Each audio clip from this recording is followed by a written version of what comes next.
Hi, how are you? How is it going? My name is Christi, and welcome to this new episode of this podcast called Minorities but God. And you are probably, I'm sorry, there's a lot of cat hair on my microphone. Anyway, and in my mouth. So, anyway, um, I just wanted to say hi to you and to just remember that this podcast just something that I think God put this in my heart just to show in a raw way how is knowing him, also related about my life, how my life is changing every day. And this is just something that I hope that can accompany you in a lot of ways. I'm so glad that you're here, and I hope this can be a blessing for you. And so welcome. Let's just get into it. And if you just hear this accent, it's just that I said I'm a Peruvian, and my language, my native language is Spanish, but I am living in France, so I didn't know which language could be good, and I feel like English is in the middle of them. So today's episode, I mean, it was a relation I had last week, and I really hope that you will see it in the same way I'm seeing it. Let's get into it. I always wondered, why do I feel so much? And I think as an artist, we feel too much. And I mean, it's not funny. It's annoying sometimes, because we question a lot of things. We see the world different, and I believe it's a gift. It's something that we developed. It could be also from our past. It could be some wounds we had in the past, in our childhood, and that's our way how we express ourselves in that. So it's awesome that when we artists, we go through something that is so hard or that really hurt us. It's one of the best moments. We create the most, I think. I don't know if you ever felt that. And for example, just in in the popular culture, we have Taylor Swift, who had her best songs are about heartbreaks, and a lot of relationships that were ending in something. And it's great. She created a lot of good stuff. People hated for it. I mean, we don't need to like everyone, so it's okay. Also Shakira and what happened with her divorced with Gerard Piqué. So you see, we enjoy these kind of things, and also it's sad. And if we go through the artistic world, into painting, and one of the most known probably is Van Gogh and all his story. And it's really sad that he couldn't find peace, even though he was just a great artist. Well, and he was one of the most remarkable, let's say, in the impressionism. So you see, there's a lot of great things that happens after grief, after pain, or through pain. Actually, I've been thinking about it a lot. We feel sometimes too much, but the problem is that we stay with that feeling that we are hurt. I don't know if you get it. You are the right to feel sad. You have the right to feel sad. You have the right to feel angry. You have the right to feel broken, and no one should just tell you, oh, don't feel in that way. I think artists would just take this raw thing, like the raw part of the emotion, and we create something with it. But the thing is that we don't have to, or we shouldn't, like, stay in that emotion, in that feeling, in that hurt, in that pain, because that's the thing that it's never going to let us just go on, you know? What happened to me in the past and what I created, just exactly in the same way, like through pain, through broken relationships, through something that was happening to me personally. And I mean, just like right now, it's, I always like create something with my anger, with my sadness, but I feel like it never just like go, you know. I never could just go through it, really, like go on. Like, I wanted to believe myself, like, yeah, I can do this, my super me, I can do it all. And actually, of course I can. I mean, I am capable of. But there was just something empty in that. This time, it's completely different for me, and that's why I'm doing this, because I just want you to encourage you to just find peace, or just like giving this tiny little piece of what I am knowing, of what I am meeting, the peace, the love, you know. So yeah, just let's start for the part of what to feel a lot. And we feel a lot because we, and that's a psychological information. I got it from internet, of course, and from a psychology website. So it says like that: this ability to feel deeply and intensely often starts from a young age, when when emotion regulation skills are lacking, and can lead to psychological wounding associated with shame and loneliness. The world is gradually coming to embrace the concept of neurodiversity, the idea that particular groups of the population are different from the norm, with specific kinds of sensitivity, intensity, and giftedness. However, with little awareness, many emotionally intense adults confess to having felt lonely and misunderstood for years, being plagued with self-doubts and living with a lingering sense of existential loneliness. This is from psychologytoday.com. So yeah, what I'm saying is not that crazy, right? Like, the ones we've never healed, actually.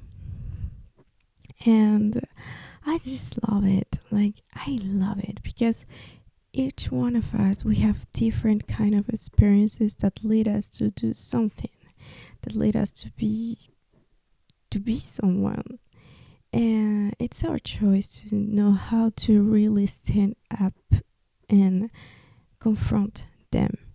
Do we want to embrace it in a way that we are just like going to choose to live painful in pain, or we're going to choose to live in freedom, besides everything what happened to us? So yeah, and just going back to what I said about we create something through pain, we create something when we are hurt. I had a relation that I mean, God is like that. um yeah, it's he he created us in his same image. We are like him. We feel the same things as him. And when we are hurt, he doesn't ignore what we are happening to have. He's just such a gentleman to just wait and waiting if you want to ask his help, because he doesn't want to push you into believing in him, push you into loving him. He just waits patiently that you will just turn your head and call him by his name. I think that's the thing. Like, he's waiting for you to call him by his name. It's like when you're little and you fell, like, you are not just like going to say to the dog, "Hey, help me," right? Just like, "Mom, Daddy," you know. I just had this image, and I think it's just the same. Like, he's just waiting for us to to to ask him. And that's why I think I had this revelation that he is just a great artist. He is the greatest artist because he, I mean, we don't need to wait for to have this moment of sensitivity of we don't need to have this moment of pain, hurt, emptiness to just turn our heads to him. Actually, I know we can do it like whenever we want. It's just that our hearts are more vulnerable when we are in that way. And we are this kind of masterpiece in progress. Like, we are already a piece of art, but we can become a masterpiece in the way that when we let that God can work on us through our wounds, through our pain, through the things that are just like pulling us down. And I think that's amazing. And that's why I say, like, I had this revelation. Actually, he's the greatest artist. Like, he's just doing great stuff with me. Like, becoming a masterpiece. He's created something great through my pain. And I love it. I really love it. And when I read this part of this website in psychology, like, yeah, there's a part of that. There are wounds that we never talked about. There are wounds that we never wanted to just like heal, because the world just tells you like, uh, take this wound and just kind of ignore that, and it's not right because you're just like patching it. You're not disinfecting it. Putting all the alcohol to disinfect and just like to really heal, you know. And when we just jump into new relationships after one, when we just jump into something like, oh no, it's okay, we'll never talk about it, okay, it's okay, like you're just like patting, and then you pat another one, another one, and there is the moment where it will just explode of infection, you know, infect other things, like infect another relations and infect the people around you. And I think it is sad to be angry all the time. I was like that. I was angry all the time. So yeah, I think I think it's great. So uh, then there's the other part that says that the idea that particular groups of the population are different from norm. I think we all are different. What the world will be without artists? would be just like no perspective of things that other people don't see, don't want to find it important. I don't know if you mean like there's people that are so symmetrical, and that's really great. That's great because it's a gift also. There's people who are really extremely creative. There's people who are just like really compassionate with others. Can you believe that if we were just like all the same, would be just like so boring? So I mean, God himself in the Bible says that we are unique, and he knows each of our hair, and how many hair. Do you say that in English? How many of that, like, it's counted, you know? He knows us. And the best part is that we are him in his image, you know? So all your emotions that you feel are right, because God also have these feelings. God also feels in the same way you feel. And we can learn also because of Jesus that Jesus felt even anger. He felt sad.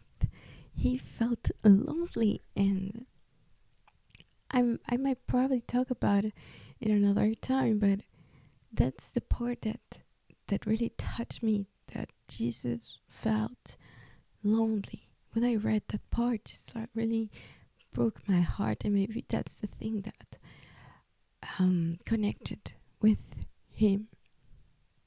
So yeah, and when I was just like preparing this podcast, I got confused. I got wrong the wrong part of the Bible, but I remembered this when I was reading it, and I'll just share it, and because I think it coincides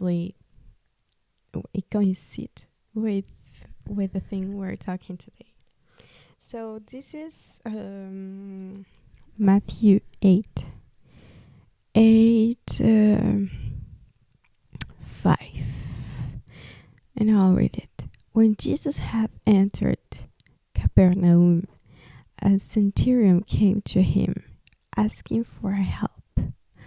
Lord, he said, my servant lies at home paralyzed, suffering terribly.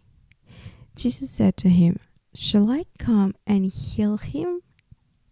The centurion replied, Lord, I do not deserve to have you come under my roof, but just say the word, and my servant will be healed. For myself, am I a man under authority, with soldiers are under me? I tell this one, go, and he goes, and that one, come, and he comes. I say to my servant, do this, and he does it. When Jesus heard this, he was amazed and said to those following him, truly I tell you, I have not found anyone in Israel with such a great faith. I say to you that many will come from the east and the west, and will take their places at the feast with Abraham, Isaac, and Jacob in the kingdom of heaven. But the subjects of the kingdom will be thrown outside into darkness, where there will be weeping and gnashing of teeth.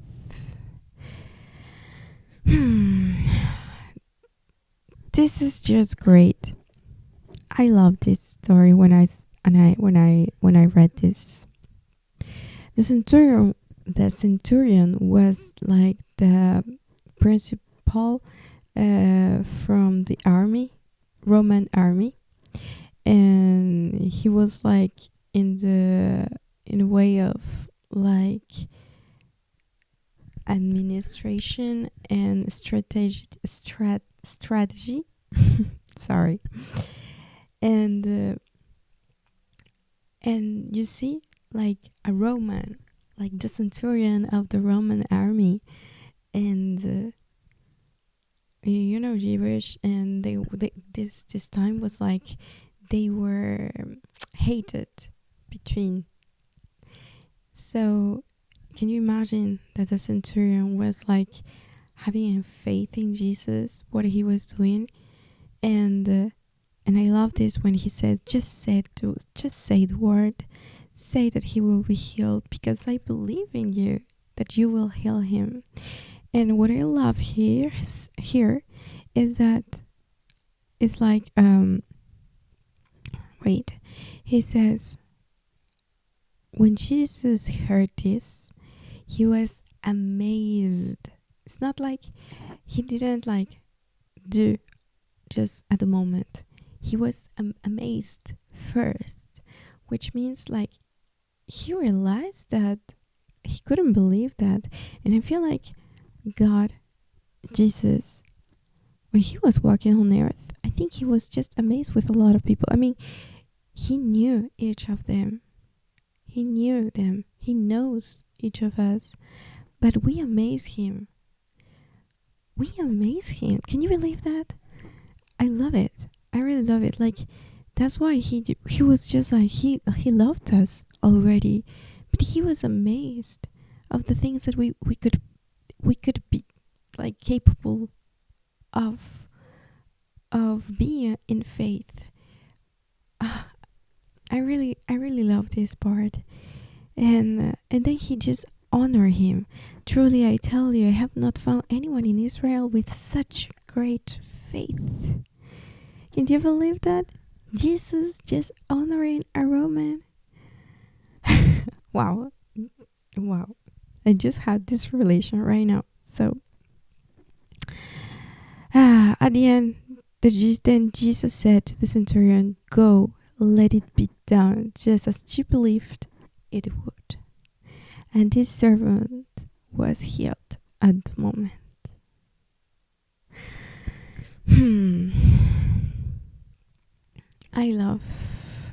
I don't have words to explain this, but the thing is that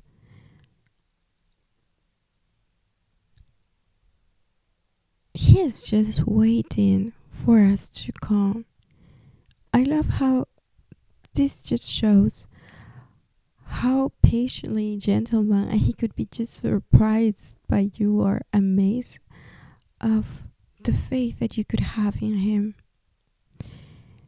And I never had like a good relationship with my dad, to be honest. Never had it.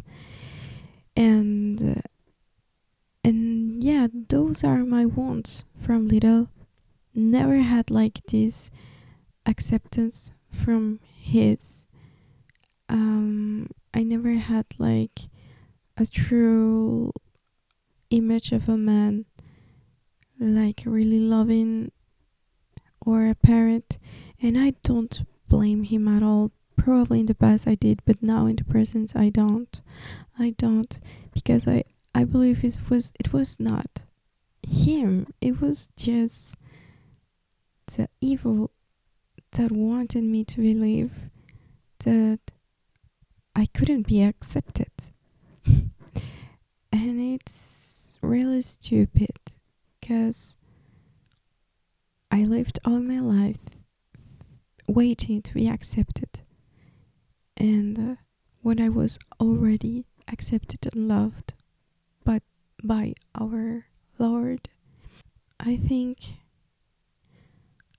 God was really patient with me, waiting for me to come to his feet. And I don't see him as a master.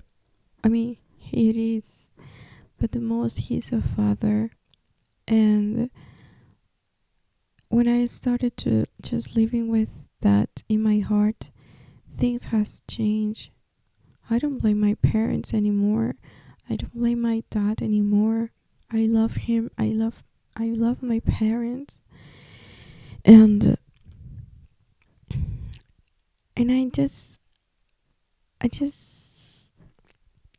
I really admire this story that a Roman just like could just trust in that way, like not hesitation, and to say like you can just heal everything. And that's what I'm doing right now. I mean, it's hard. It is really hard in a way that sometimes it doesn't look like nothing's going to happen, or it looks like there's like a lot of clouds around me. But I don't need, we don't need to see. But sometimes when we walk with Jesus, we want to see things that happen. But when it already happened in our life, at the very first moment that we choose to believe in Him, a lot of good things has happened to me, and it's hard just like to have faith to be really completely healed. I don't know if you're just following me. I'm sorry. So I love this story that really, really, really make me remember that the power of faith, the power of just like closing our eyes and just trusting that really God has everything under control. There's this just like verse that I really love, and I think it's very encouraging, that says that for those who love the Lord, everything will help for good. And I truly believe in that.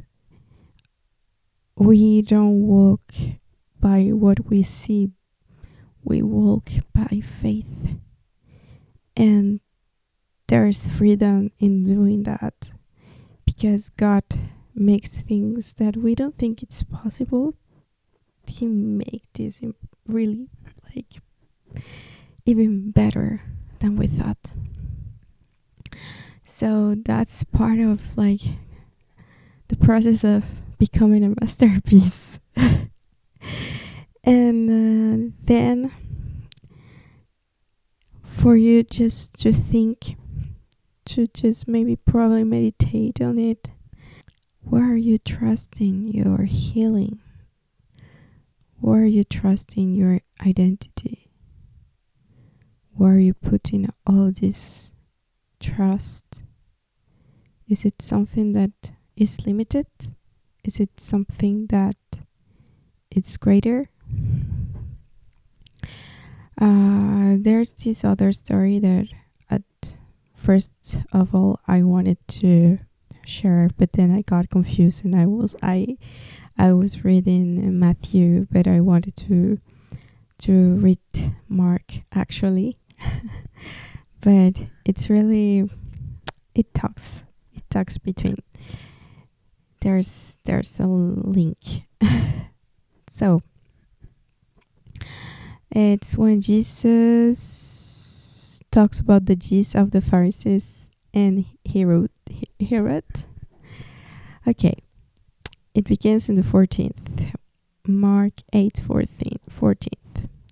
The disciples had forgotten to bring bread, except for one loaf they had with them in the boat. Be careful, Jesus warned them. Watch out the gist of the Pharisees and that of Herod. I just can't imagine like Jesus, like they're just doing that, and then he came with this idea, and he just talk, like he just like say it loud, and they're like, what? Anyway, so they discussed this with one another and said, is it because we have no bread? Aware of their discussion, Jesus asked them, why are you talking about having no bread? Do you still not see or understand? Are your hearts hardened? Do you have eyes but fail to see? And ears but fail to hear? And don't you remember when I broke the 5 loaves for the 5,000?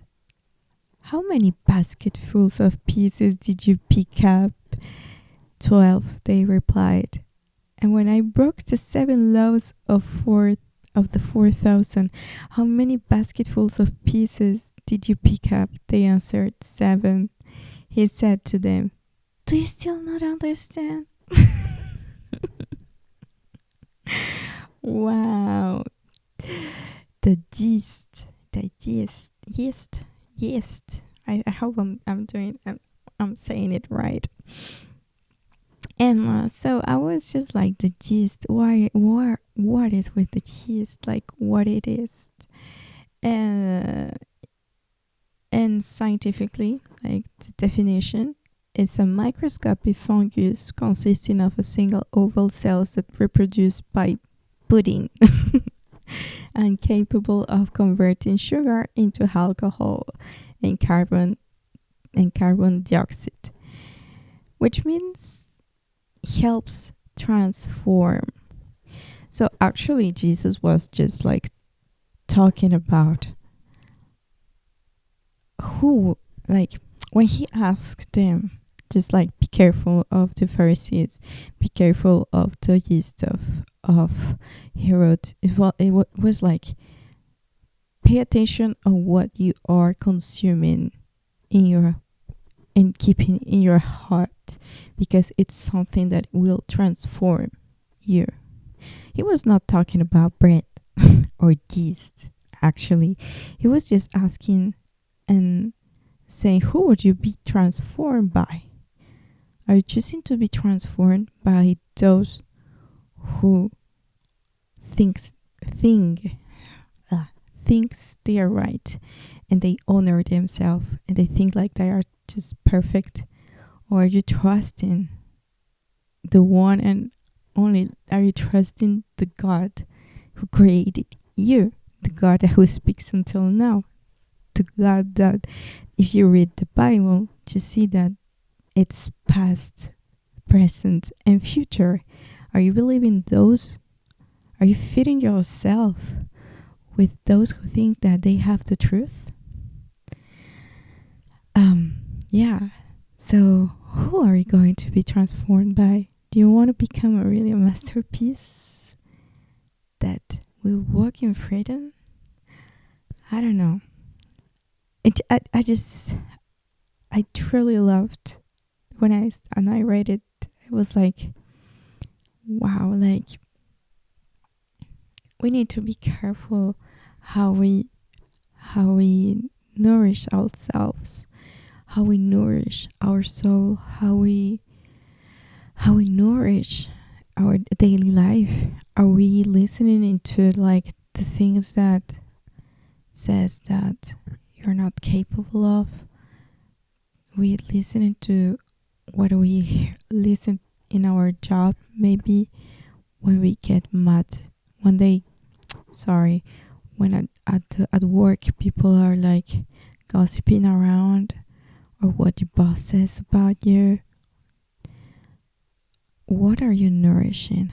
How are you nourishing your identity? I think that's the right question.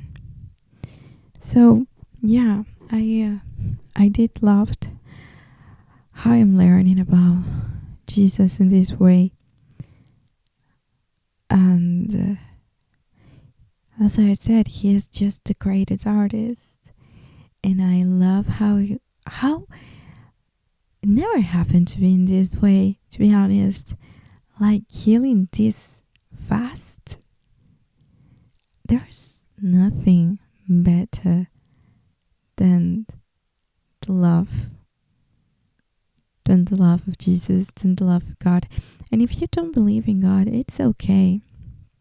It's completely okay.